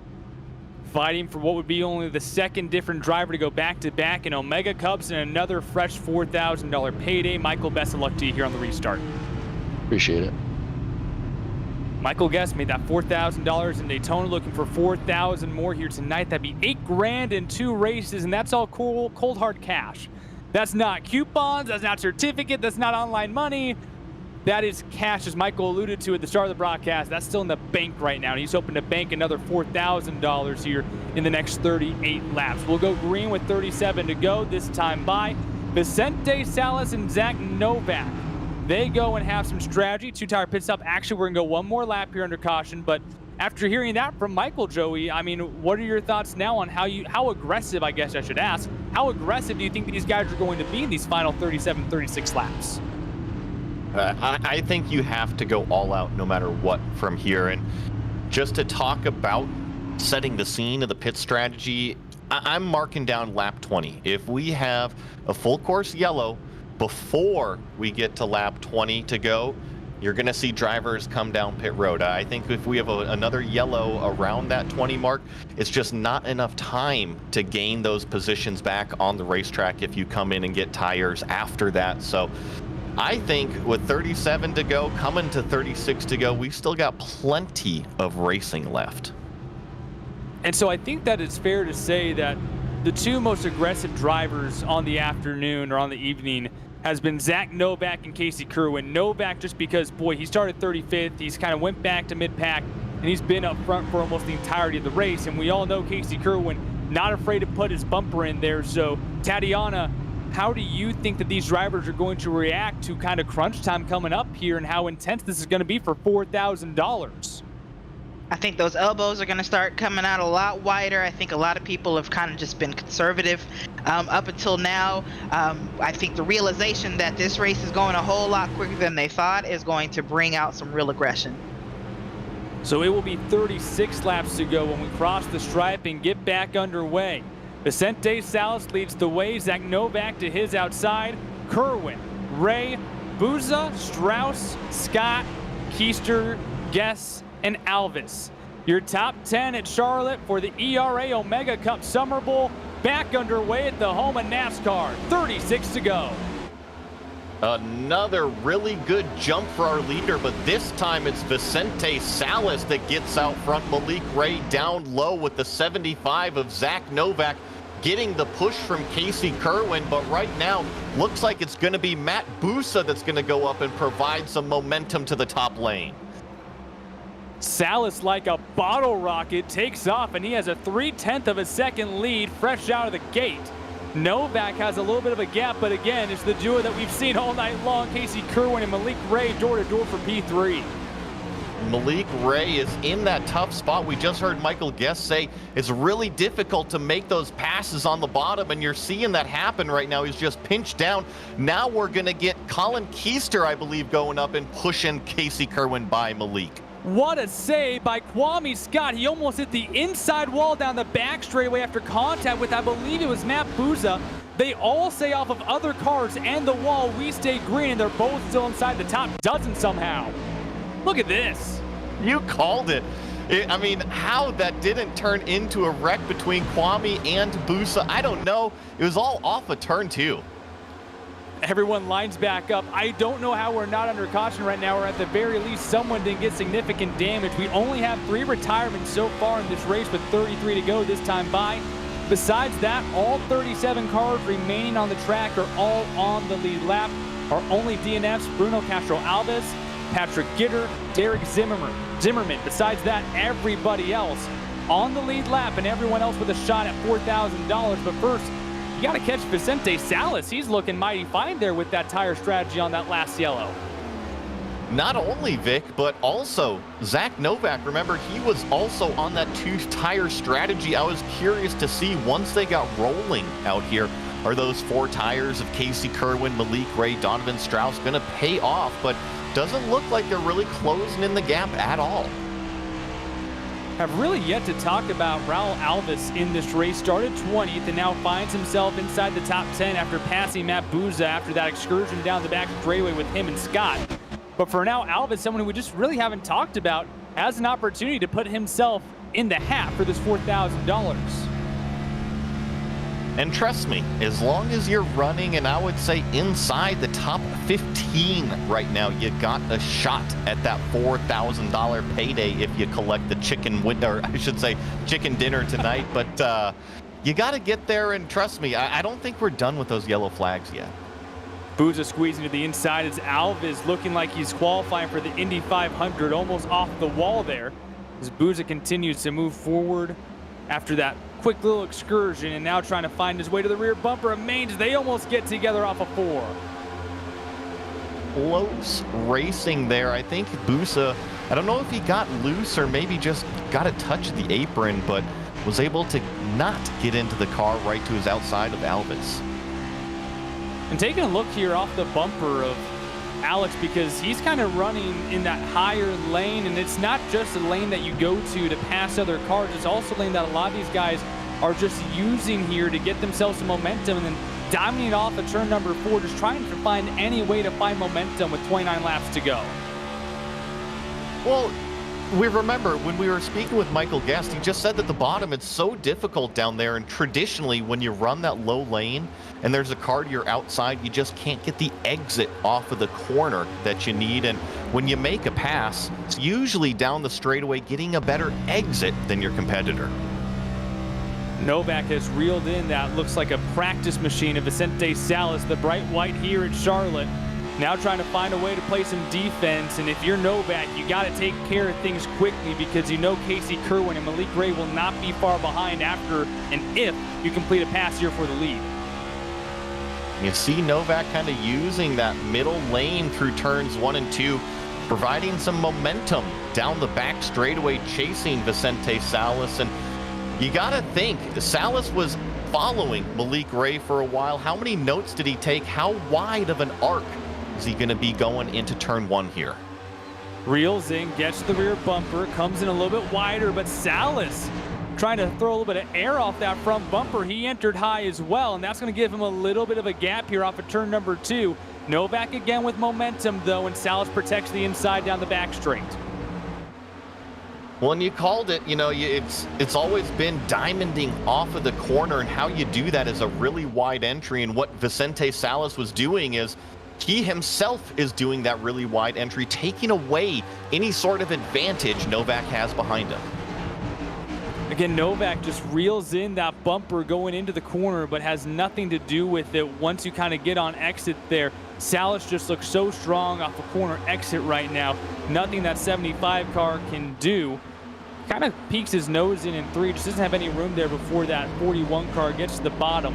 Closest battle on the track right now, got to go back to the 9th position. Matt Buza, Kwame Scott going toe-to-toe. Raul Alves is right behind them, and Maine just made the move on both of them to slide into 8th.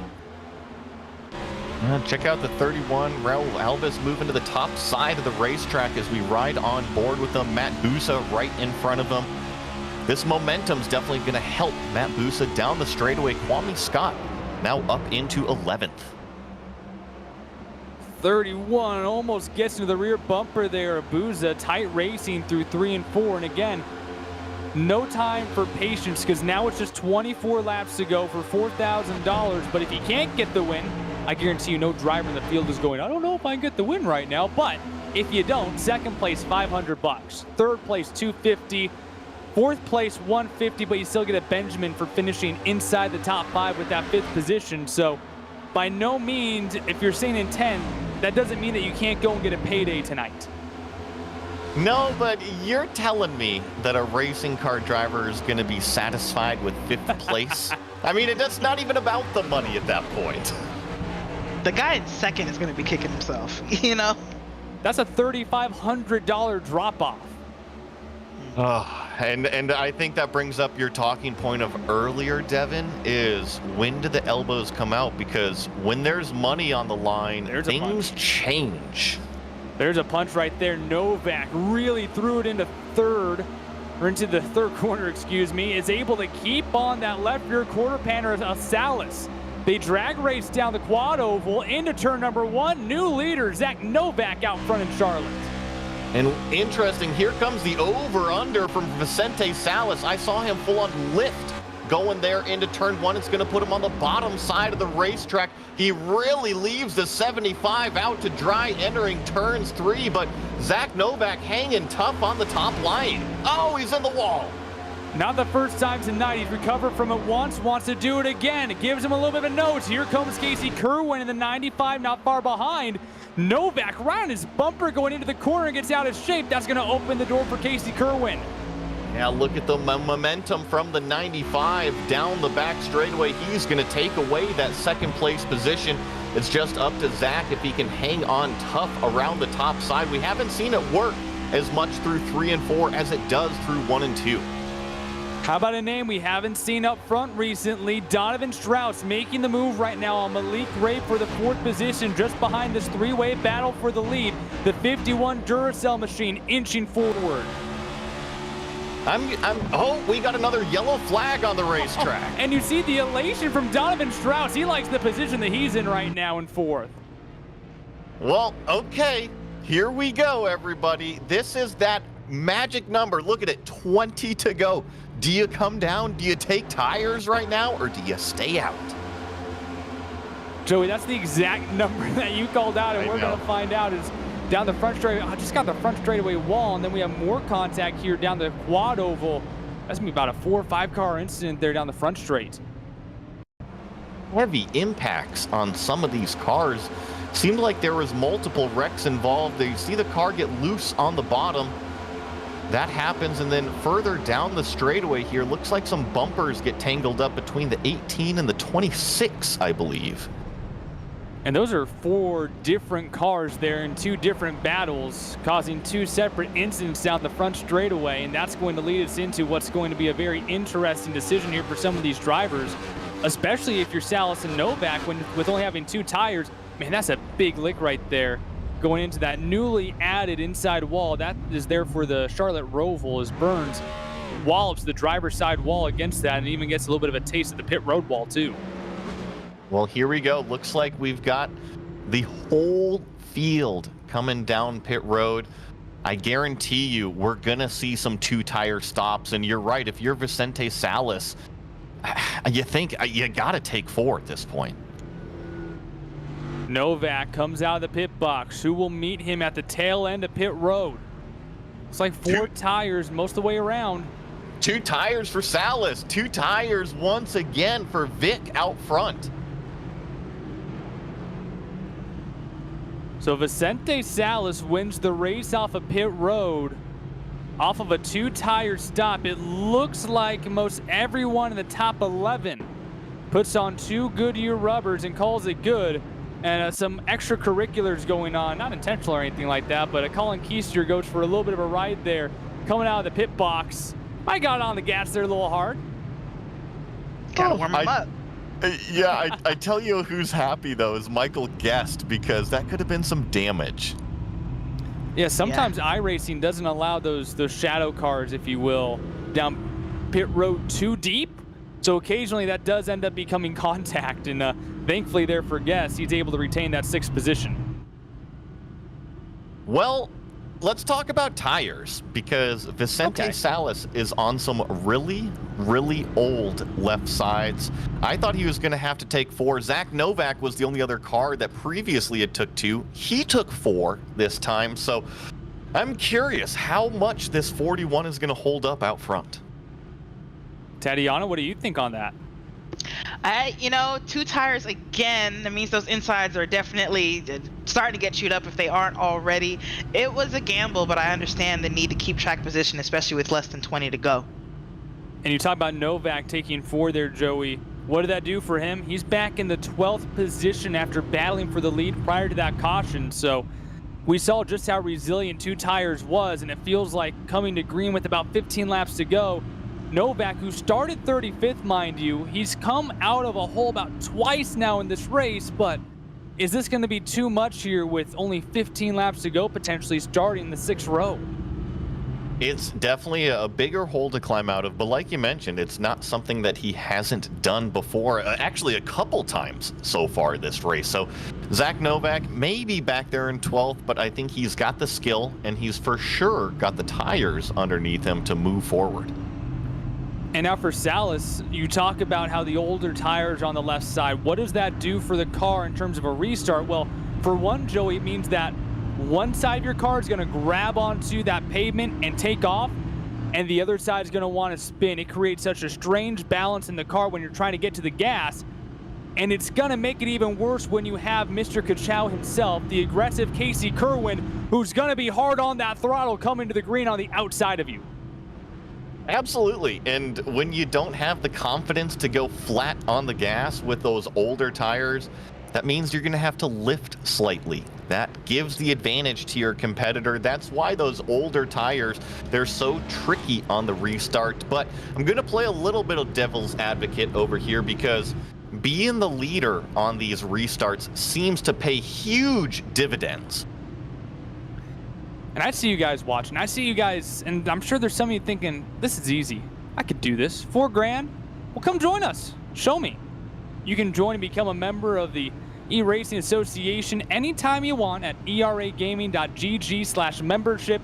If you think that you got what it takes to go and take $4,000 home, come and join us. Next race, September. Round number 12, the Fall Bowl at Martinsville, and in December, we crown a champion at Phoenix in November in the real world. And then we head here and give away $4,000 to win $5,000 in total in December for our Winter Bowl. Be sure to join at eragaming.gg/membership. Anyone can join and take part in these races. Coming to green, 15 laps to go. Vicente Salas will pace the field. Casey Kerwin alongside of him. They both only took 2 tires. The entire top 11 did. But Salas has older left sides than anyone else in the field. Donovan Strauss inside of row 2 alongside Malik Ray. Then it's Colin Keister and Michael Guest in row number 3. Maines, Busa, Scott, Clampett. The top 10 looking for $4,000. 15 laps to go, and Salas got a great jump off the gun. A fantastic restart for our leader, Vicente Salas. Casey Kerwin also single file in the 2nd place. It's Donovan Strauss and Malik Ray, the 2 cars side by side. And here comes Colin Keister 3 wide. A little bit of a slip up there from Strauss and Ray. Keister 3 wide. Michael Guest pushing the issue on the wide outside. That black number 45 for 23.11. Keister coming up the track. He leans on the 7, almost gets into the wall. Keister moves up to 3rd. Oh, and Strauss got into the wall. He got into a competitor that was then in the wall off of turn 4. And this is exactly what Vicente Salas wants to see with 14 to go, is everybody scrapping it out behind him. He's only got to worry about one car. Guest in the wall, and Strauss now looking to make the move on the 45 machine as he's trying to slide his way back into 7th. Now looking for Kwame Scott into the 6th position. 3 wide for that spot as Guest and Scott get into each other, and Scott's going to get the worst of it. Novak now on the prowl.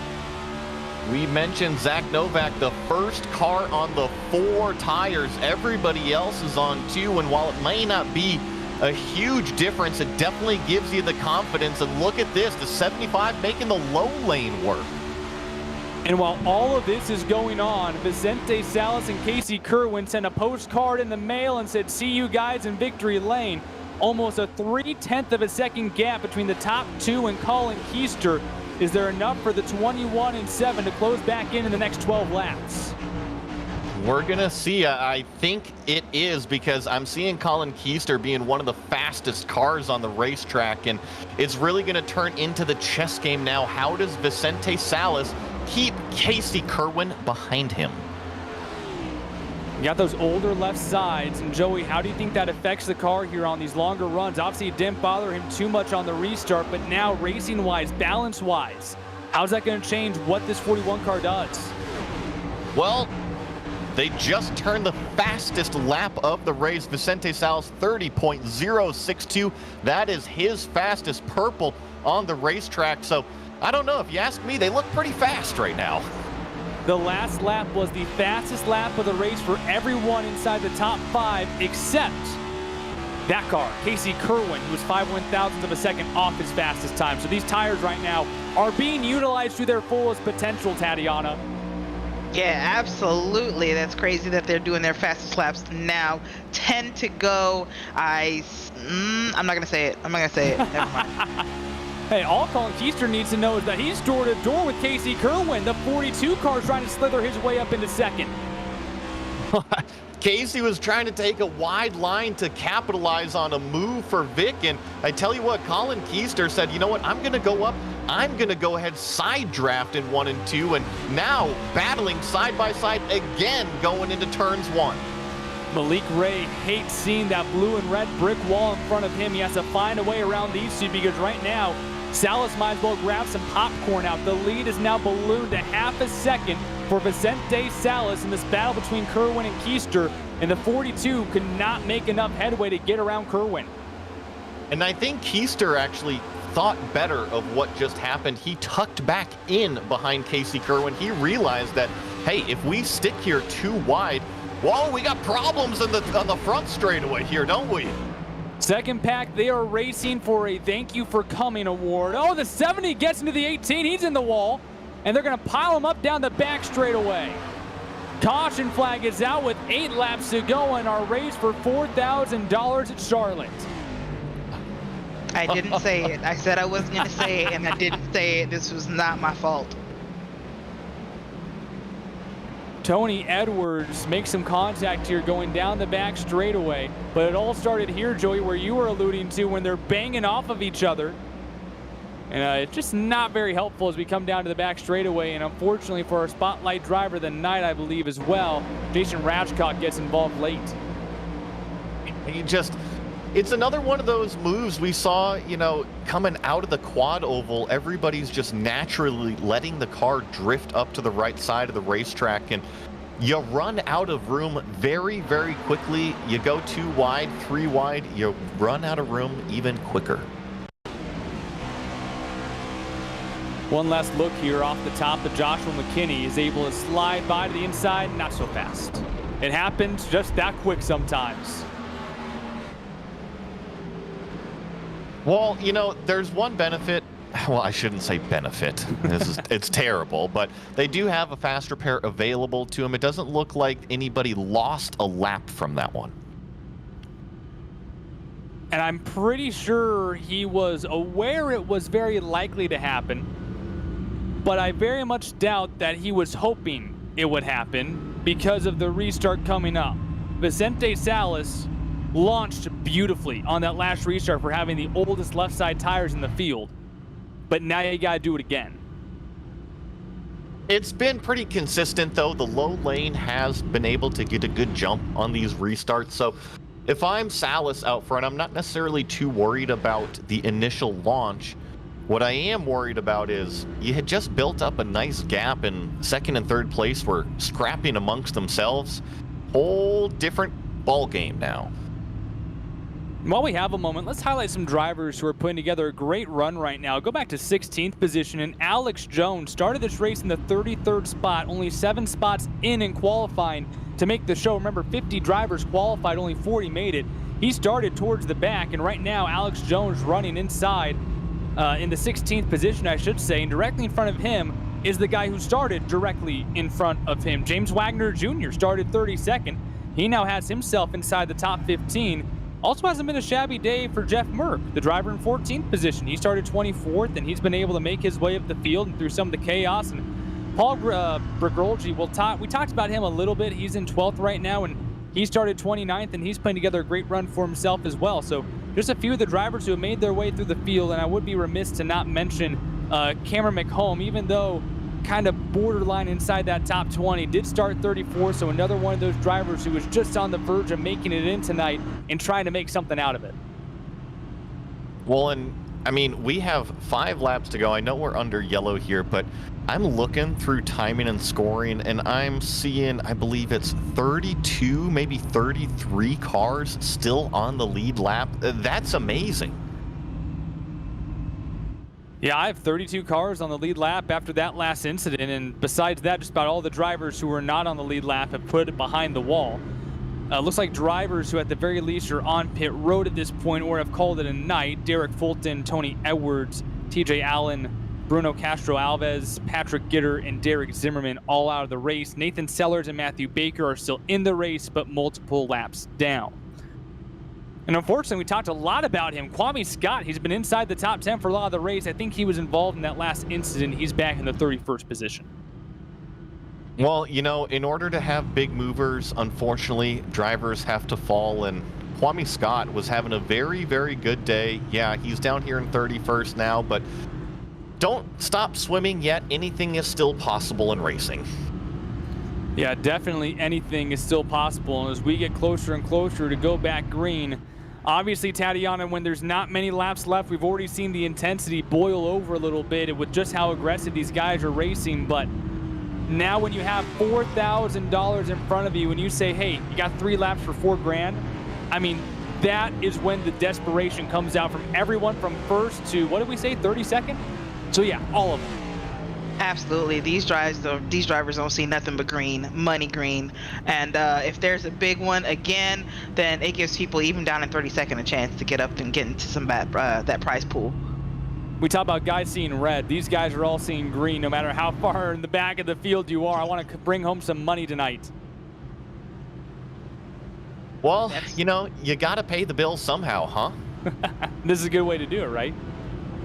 Glad to have you along for the ride live on Podium Esports for the ERA Omega Cup Summer Bowl here at Charlotte Motor Speedway, the home of NASCAR in the real world, and the World 600 coming up this weekend live at this magnificent palace in North Carolina, the home of NASCAR racing. But for now, we hand out $4,000 for the winner and another $1,000 from second to fifth. It will be Vicente Salas again bringing the field to the green flag. Casey Kerwin to his outside. Colin Keister has navigated his way to third. Outside of him will be Malik Ray. Then it's Garrett Maines on the inside of row number 3. Next to him is Michael Guess, our defending winner from Daytona in February. Strauss, Novak, Busa, Clampett, your top 10. They lean on each other to the restart zone. Off the blocks, it's Vicente Salas. 3 laps to go, $4,000 on the line. As usual, our leader gets a good jump, and we already have a yellow flag, a problem on the restart. It looked like we were going to be okay. One car began to slide into the grass, but after that, Joey, a few different cars get into the outside wall, and the caution comes out as almost half the field bobbing and weaving to avoid this one. Yeah, that's a tough one. I wasn't expecting to see that. Usually on a restart, it comes a little bit further in the back. Cars trying to make a jump on the restart, but take a look here. The number 23, I believe, tries to go to the inside. Well, a car just comes down. I think that was the number 60 that tried to change lanes and block that inside run. Not really what anyone up front was looking for there. They didn't need a reset. And this will officially put us into our first of 3 possible overtimes for the ERA Omega Cup Summer Bowl. We're going to take a break, let everyone catch their breath. The conclusion of who will take home $4,000 up next here on Podium Esports.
Do you struggle finding someone to race with, someone to compete with, or flat out, someone just to give the Gap sauce? Well, you should check out the Gapum app. Gapum is the only app that will allow you to race people locally, share videos, and attend events. And after you race, you can actually take your racing video and post it in the Gapum Postum section so the whole world can see. And even if you're not a racer, you can always head to our Gapum app crew mode section where you and some friends can continue to meet up, go to car meets, go to car events, car shows, anything that has nothing to do with going to the racetrack. Gapum is a one-stop shop for the car world. Looks like I just got a match on the Gapum app. Time to serve someone some Gapple beans. Ready, set, Gapple. A pleasure to have you along for the ride here live on Podium Esports as we give out $4,000 to the winner of the ERA Omega Cup Summer Bowl here at Charlotte Motor Speedway. First of allowed 3 green-white-checkered finish attempts. Joey, who do you got your eye on right now for this finish? Well, I'm really looking at that outside lane. Casey Kerwin has Malik Ray lined up behind him on the restart, and we've seen that top lane really be able to carry the momentum, specifically down the back straightaway. If those two cars stay teamed up, I wouldn't be surprised to see them push their way by our leader.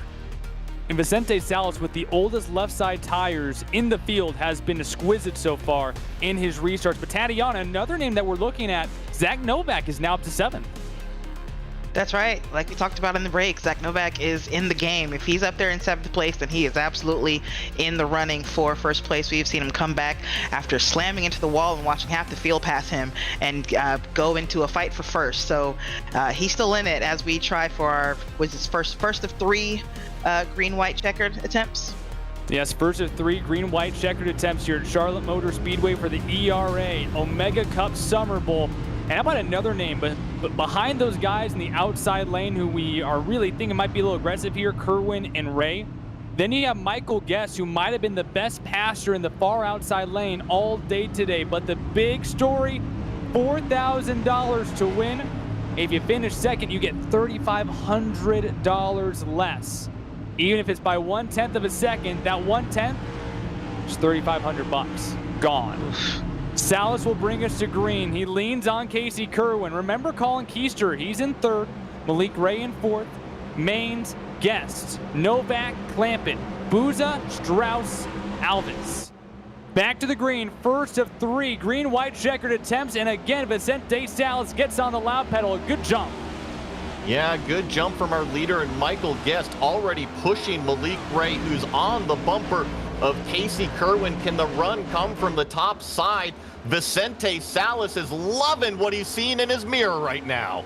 Kerwin has to get free of the 42 machine. Colin Keister side drafting on the back straightaway. That biggie bag looking for a big bag here tonight. He sits in third though, and right now that bright white car, Vicente Salas, almost a half-second gap. White flag, this race is official with this next lap. Casey Kerwin finally gets clear for second place. Now it's Malik Ray and Colin Keister side by side in turns one, but it's all about Vicente Salas. He's running away down the back straightaway. They're still door to door. Casey Kerwin made the pass, but just doesn't have enough to get to that 55 machine of Vicente Salas. He's the only driver to go back-to-back in Omega Cup races, and now he's the winningest driver in ERA history. Vicente Salas wins the SummerBowl at Charlotte. And they're wrecking behind him. Novak into the wall, but Salas hangs on to win it. A third win for Salas, huh? More than anyone else in ERA history, he gets the congratulation bumps from Casey Kerwin.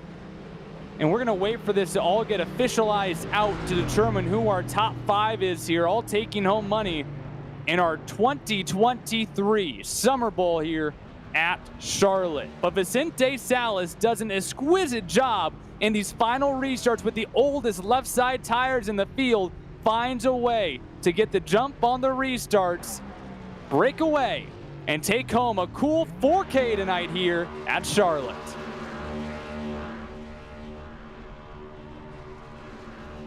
Oh yeah, watch him get in a nice slow burn out there. Really lean into those tires. You earned it.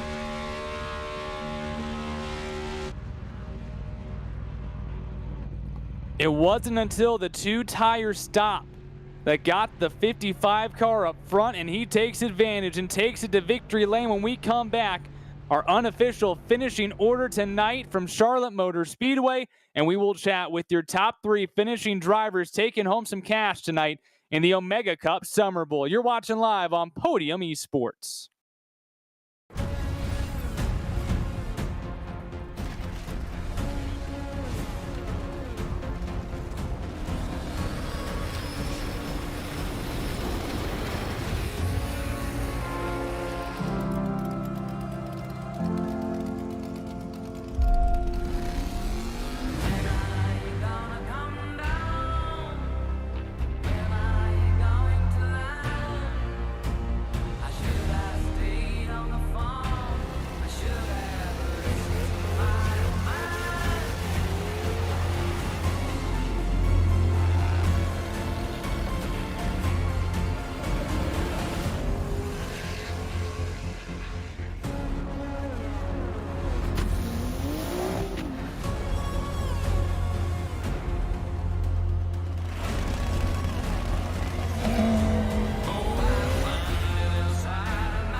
you struggle finding someone to race with, someone to compete with, or flat out someone just to give the Gap sauce, well, you should check out the Gapum app. Gapum is the only app that will allow you to race people locally, share videos, and attend events. And after you race, you can actually take your racing video and post it in the Gapum Postum section so the whole world can see. And even if you're not a racer, you can always head to our Gapum app crew mode section where you and some friends can continue to meet up, go to car meets, go to car events, car shows, anything that has nothing to do with going to the racetrack. Gapum is a one-stop shop for the car world. Looks like I just got a match on the Gapum app. Time to serve someone some Gapple beans. Ready, set, Gapum.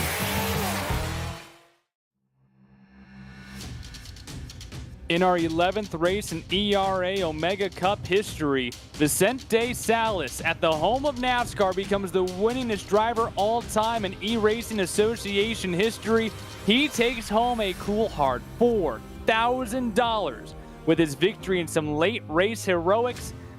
Right off the blocks perfectly every single time. Vicente Salas, your winner here at Charlotte. Casey Kerwin, boy, did he put on a show as he always does. Not going to get it done, though, for the 4K. He will take home $500, though. Malik Ray behind him. He finishes in third for a cold $250. Colin Keister, he was there for a very long time. He battled for a lot of the race. Up front, really, $150 for Colin Keister. And rounding out your top five in money positions, Logan Clampett will take home a Benjamin $100 for his fifth place position here. Michael Guest will have to be the first guy without any money coming into the bank. He comes home in sixth. Garrett Maines, a multi-time winner, but now behind Salas, he comes home in seventh. Donovan Strauss comes home in eighth. Chase Pierce, how about the run for the 48 car? He brings it home in ninth. Raul Alves, he hovered around there for a lot of the second half of the race. He will pocket a top 10 here in the SummerBowl. Here in 11th, we have Matt Busso, who actually had a very good run going on earlier in the race. Aaron Raymond in 12th.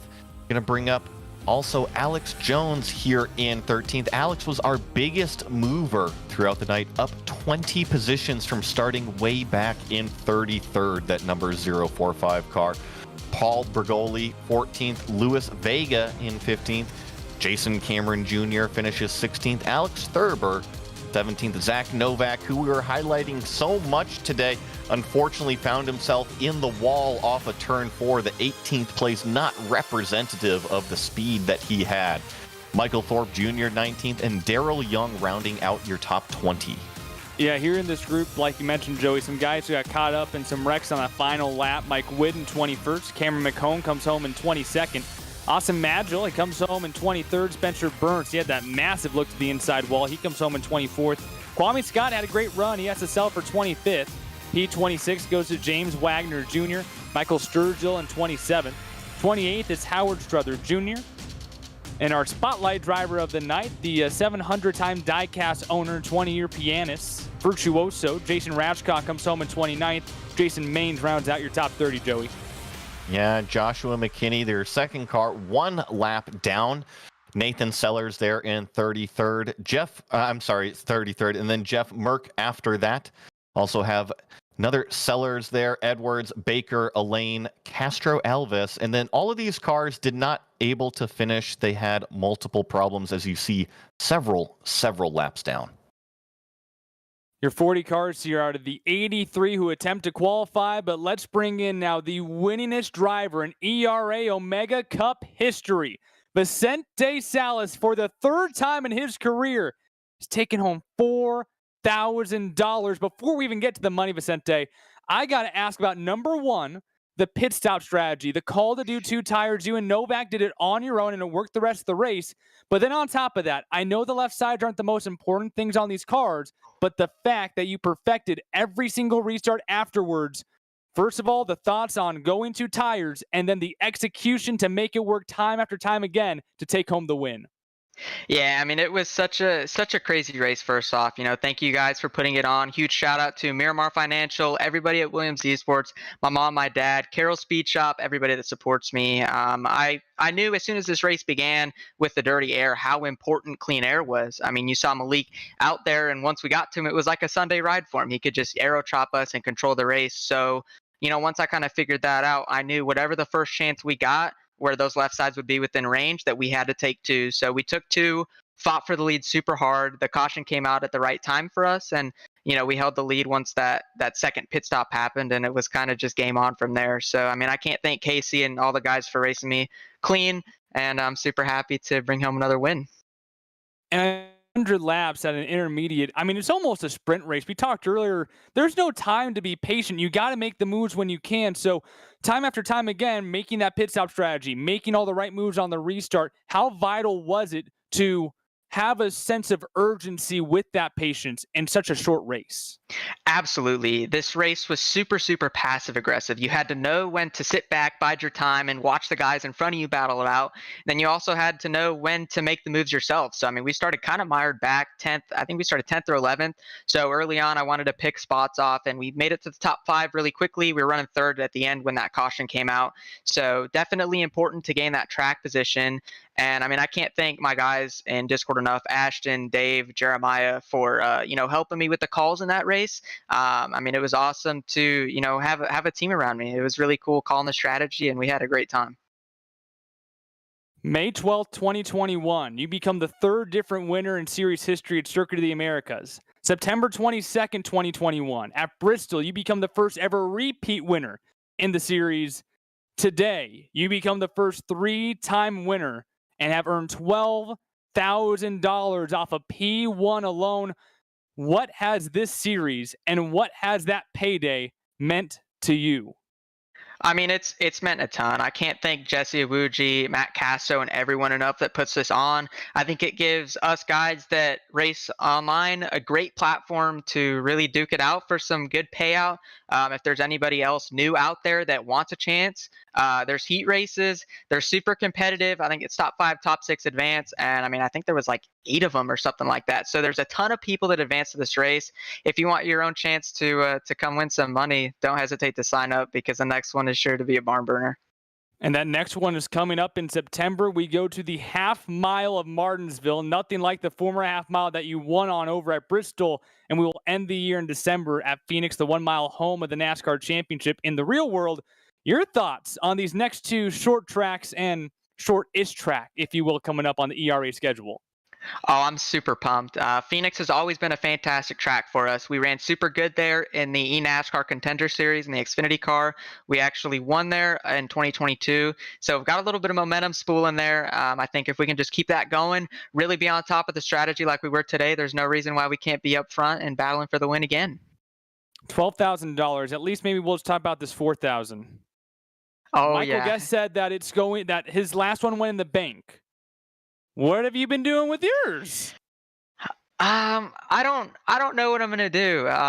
We've been doing a little bit of late model racing, racing every other week at Hickory. We're gonna be traveling around a little bit, so maybe we'll put it into the late model, getting a seat, something like that. But I mean, it'll definitely go to something racing related. Well, congratulations. You've been fantastic in this series. Congratulations on another $4,000 in the win here at Charlotte, Vicente. Thank you so much, and all glory to God. Vicente Salas, the 3-time ERA Omega Cup winner. Now let's go ahead and chat with the guy who he put on a show all night long. He had some aggressiveness. He poked the nose in there, but just couldn't quite get it done on those green-white checkers. Joey's caught up with Casey Kerwin. Casey, first of all, congratulations on the 2nd place tonight here at Charlotte. Hey, thank you. Appreciate it. Yeah, it was a crazy race. It was fun. Thought we had a good shot at it. Just kind of came down to a bit of choice of strategy, and we just weren't quite on the right one, but still a good result nonetheless. Well, talk to me about a little bit about the strategy, the 4 tires versus 2 tires that put Vic out front there.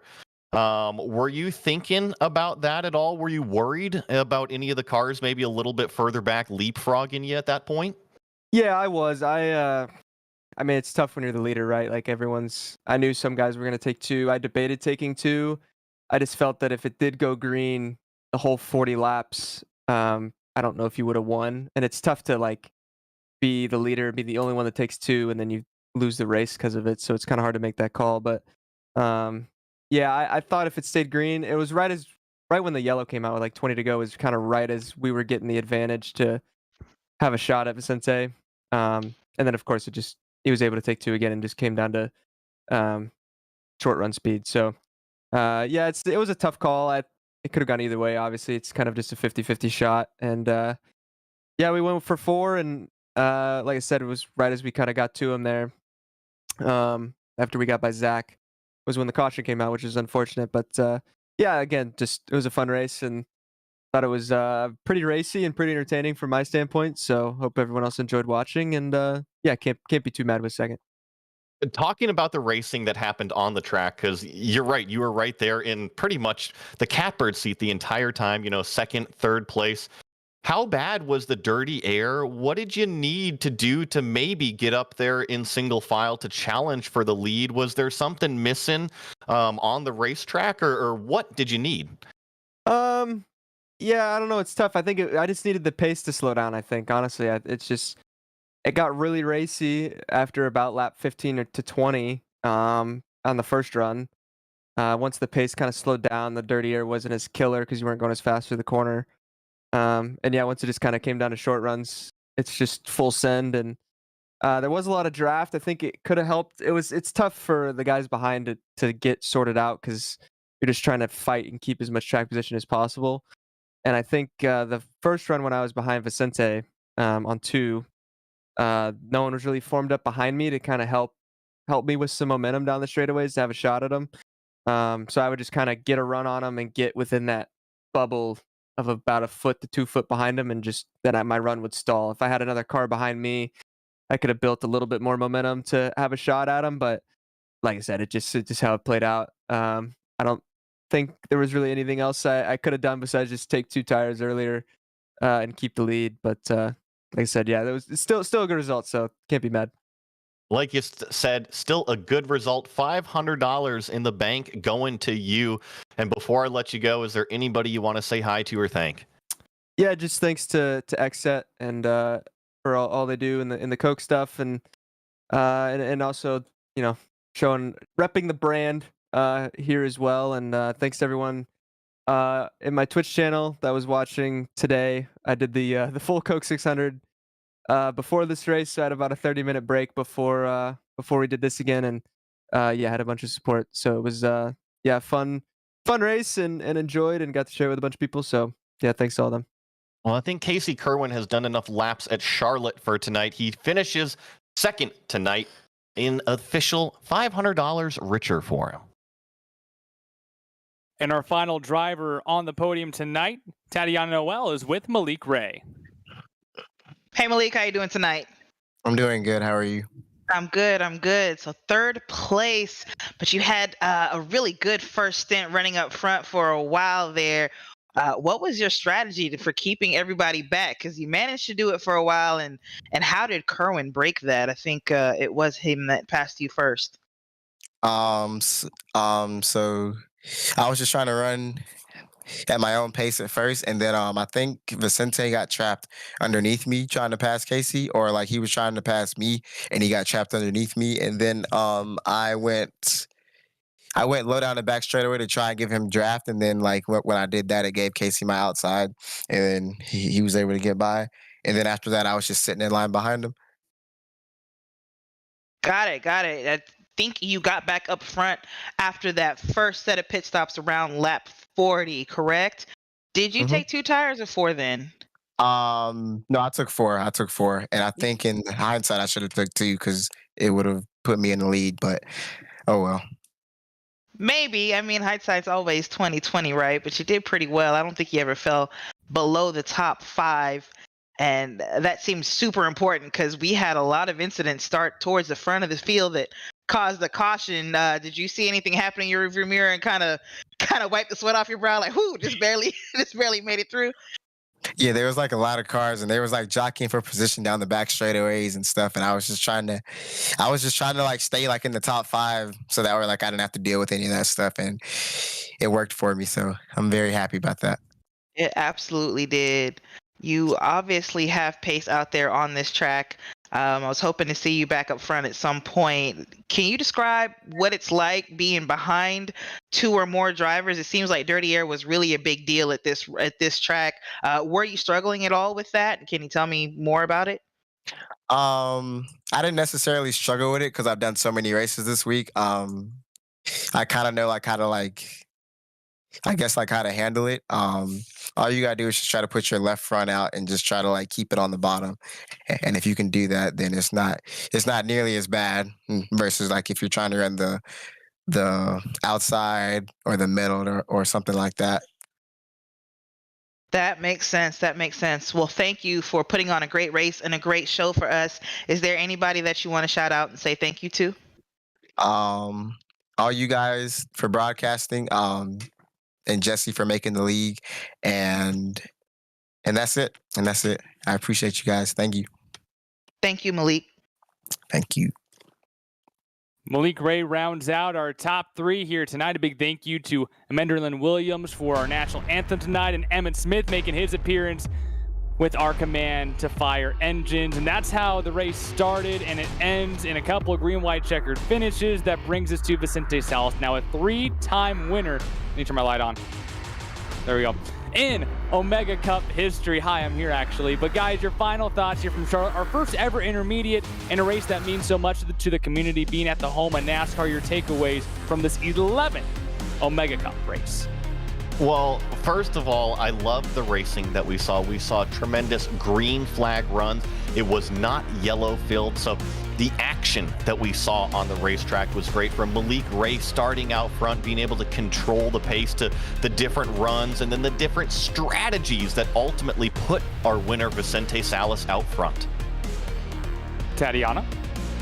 Agreed. Those green flag runs, those massive green flag runs were amazing. It felt almost like I was watching an endurance race where you could watch the race change and evolve without too much interruption. It was fantastic.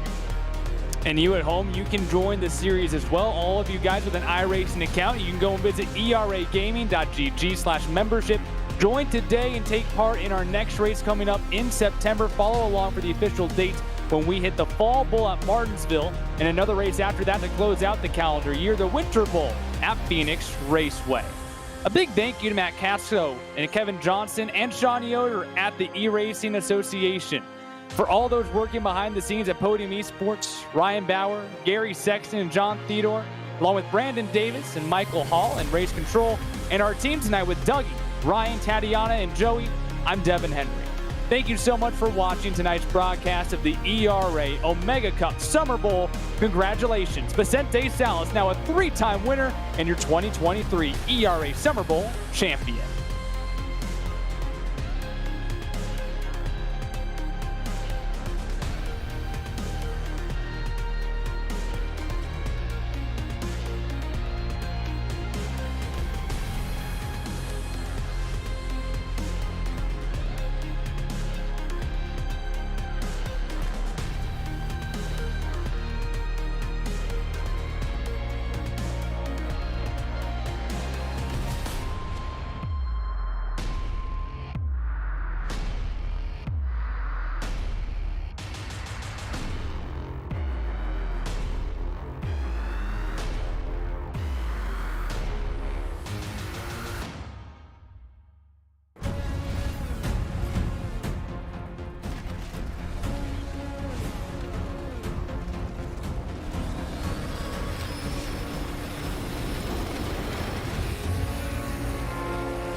you struggle finding someone to race with, someone to compete with, or flat out someone just to give the Gap sauce, well, you should check out the Gapum app.